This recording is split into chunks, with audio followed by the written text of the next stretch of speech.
Once again, I'm rank 1. I've taken my spot. This time on ENE server, I wanted a break from Europe West. I've done this on Europe West before too, though, I'm sure people know.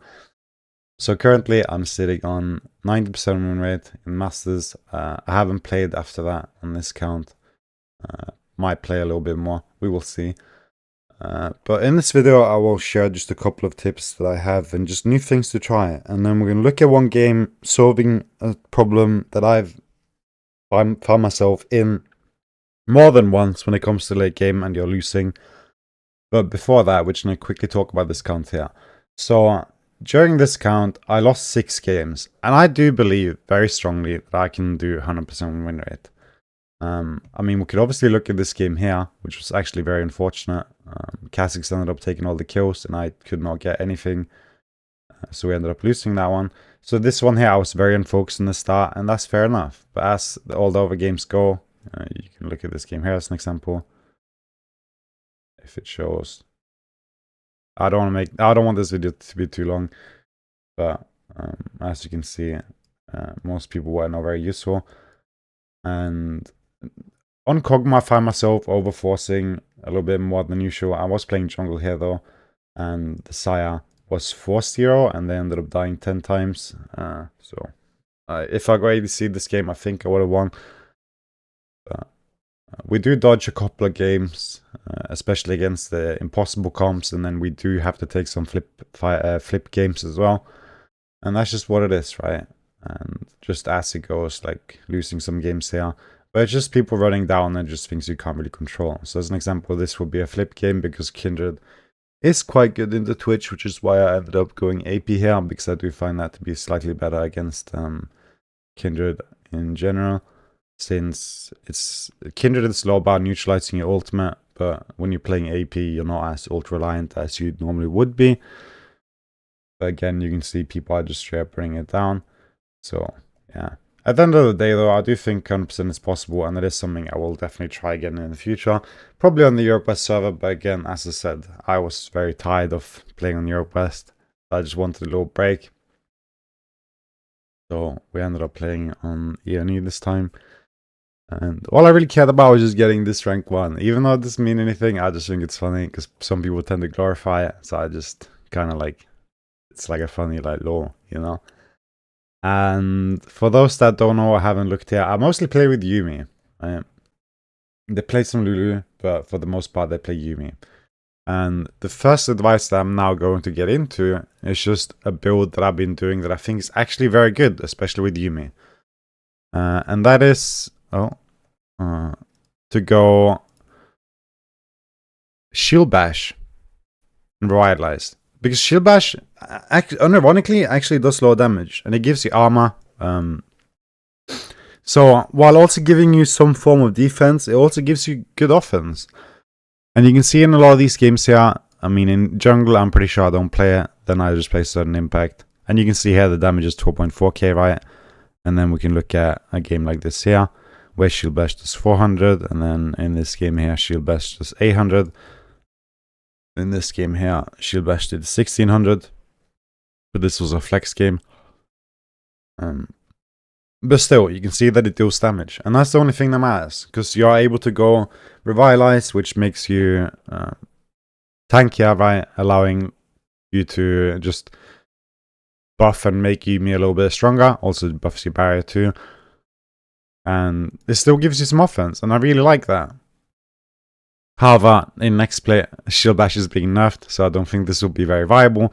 But for now, if you're looking to do some Yuumi thing, I'd definitely recommend trying shieldbash or revitalize, as I think you'll get some great results.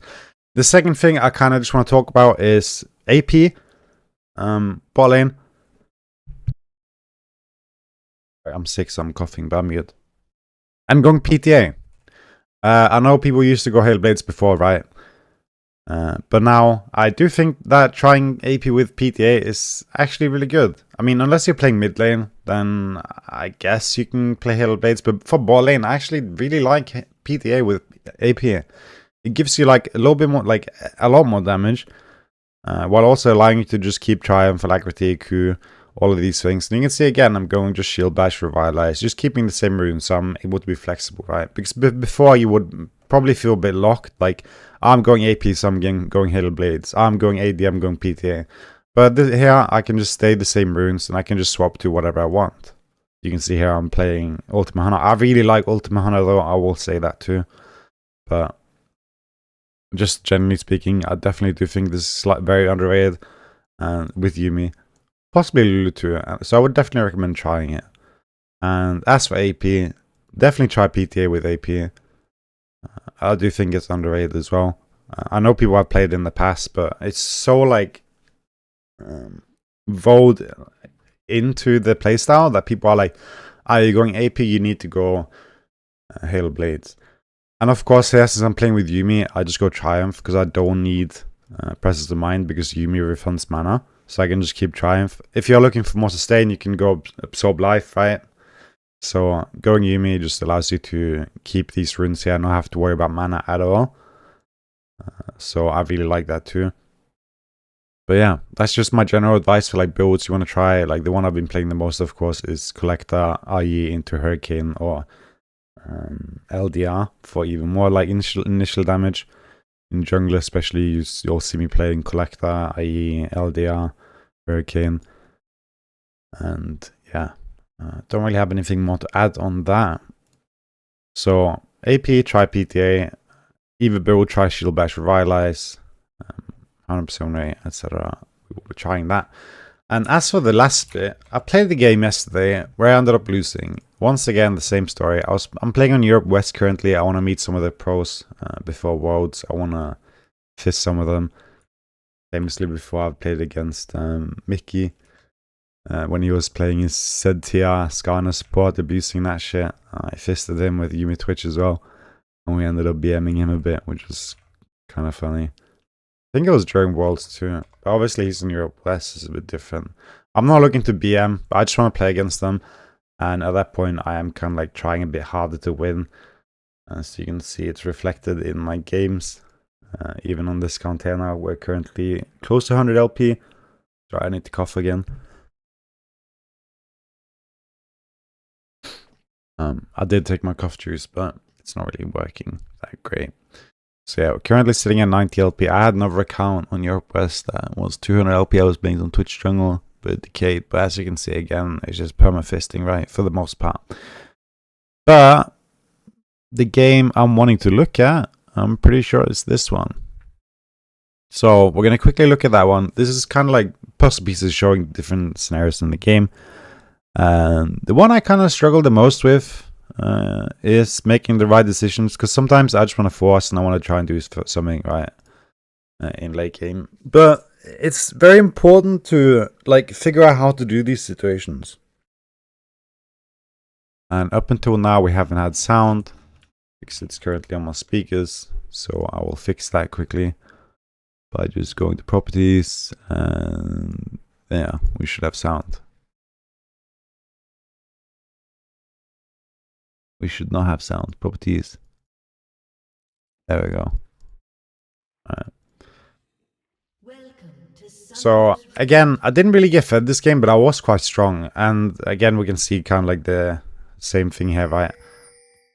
Another thing that was very unfortunate this game here is that throughout the entire game, I was telling the Jabban what to do, how to play. And he would do the opposite the entire game. He would not listen to me, and then he ended up muting.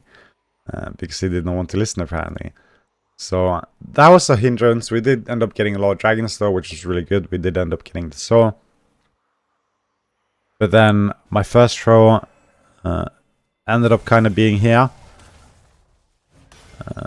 Greeting a bit too much. Sorry, let me just turn it down, because I have it on speakers.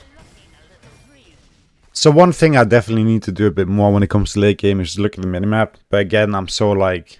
this game here especially, it's very hard, right? That's one of the problems when it comes to like getting 100% win rate. You have to have 100% focus every single game. No matter how bad people do, how annoying they are, you have to stay focused. And especially this game here with Java and everything. And that's why I admire Keeson so much for doing the 100 wins. Like, even if you're playing against low level players, like just having that mental fortitude to like withstand like impatience and anger and like all these negative emotions, to just stay focused and make the right calls at all times is very impressive. And it is definitely something I need to do a lot better in general if I also want to keep my 100% win rate. Because one time you can do something and then you make a bad play and then the game is over, right? So it's very important to evaluate that. However, I do think this could have worked out. I just don't I don't know why they were top lane at all. My general idea was that, okay, they push, we can just fight them, just have my front line there, and they'll be fine.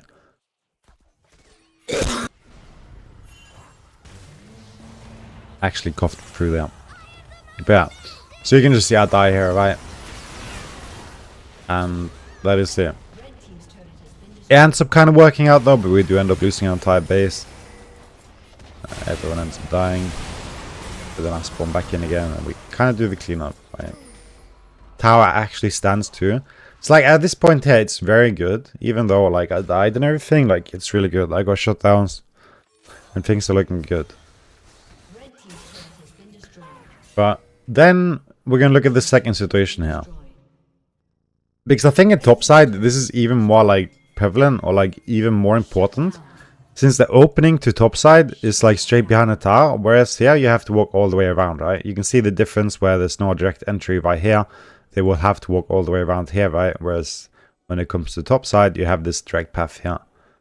So of course, if you are playing blue side, it would apply the same. So I do think that generally defending this tower here will be slightly easier than this one here, for why we will talk about now. And it has to do with flanking. So again, I want to have this fight where everyone's in front of me, right? And now we can instantly see the main problem here is that Leona and them can walk around here. Syndra can engage, right? They have Ornn, they have an Exodia comp against me in general. And again, I ended up just kind of inting here. I wanted to defend the tower, I wanted everyone to go in, but I disagree with Jarvan's pathing here. Like, that's the first thing I kind of looked at, right?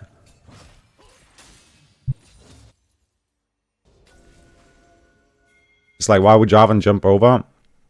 And then not directly jump up here, we'll see it now.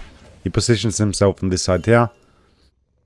Why does he not just jump towards us and come towards there and then group up, right? Like, that's the first thing that kind of hit me, like, that annoyed me. But then, getting past that, even though I think maybe it could have worked out if he would have played and, like, walked up, I think he could have got on Syndra and we could have killed her and had Hourglass and it maybe would have worked out. But, like, overall, the best play here is to give this tower. To not allow these kind of flanks at all.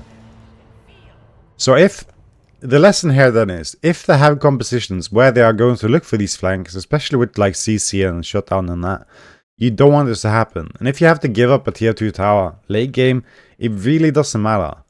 And that's the thing I really like happened here, right? Because it's such a hard difference now where you don't want people to get solo plays like tier 2s inside lane because to give so much money. So like you become like hyper focused on that, so you want to defend them. But if they're everyone here, they're like, not going to get that much money either, right? So like definitely just giving this tower, playing that front to back, no allowing these flanks, it would have gone a lot better. And that is something I will have to have as a constant reminder when it comes to these situations, no matter how rare they are. It is one of the ones that I fail at the most. Greeting for these tier 2 towers when needing to defend, and then allowing them to get the flank behind. And yeah, it's just something I've really looked at, because I'm like, why do I keep doing this? Like, it's so fucked. What can I do? It feels so unplayable. But yeah, if I get a good front to back here, playing AP Twitch especially, throwing my W's, everything like that, right? It should work out. Like, I was getting my Banshees soon. I might even have had my Banshees, I'm not even sure. I don't. Right. But these flanks are deadly. They should not be allowed. I mean, they shouldn't be allowed. So you need to avoid them at all costs. Especially on Twitch. It is very important to not have these flanks happen to you. So just recognizing that this tower is gone, giving it away, even though like possibly you could have fought there. It 100% is better to fire this tower here where they cannot get the flank, as opposed to fighting here where they possibly could get the flank. Even though it is still a tower there and everything else, just allowing them to get multiple angles and like access points onto you, getting these like flanks and like kind of like sandwiching you is very bad. And that is what I need to avoid happening. So just allowing myself to just like get the idea of giving these towers away is something I need to do. And it's something I will especially focus now on in the future in these situations here. Because again, this is the one I find myself the most frequently losing in, just forcing situations. Like, the general isn't even about this. It's just forcing late game situations when we are behind and having to stall. It's just about picking the best fights. And this is not the best fight, even though it could have worked out. And that's the main point. I really need to just put myself in the mind of, like, what's the best fight and try and get that.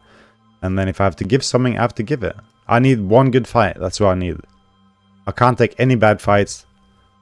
I'm going to have to win like 10 good fights, maybe even 15 good fights before I end this game. But one bad fight and the game is over. So I need to make sure that every single good fight I take is the best one. And this, again, definitely was not it. Right? Especially with Rengar too. So yeah, I don't know. I really like this situation here, looking at this particular play.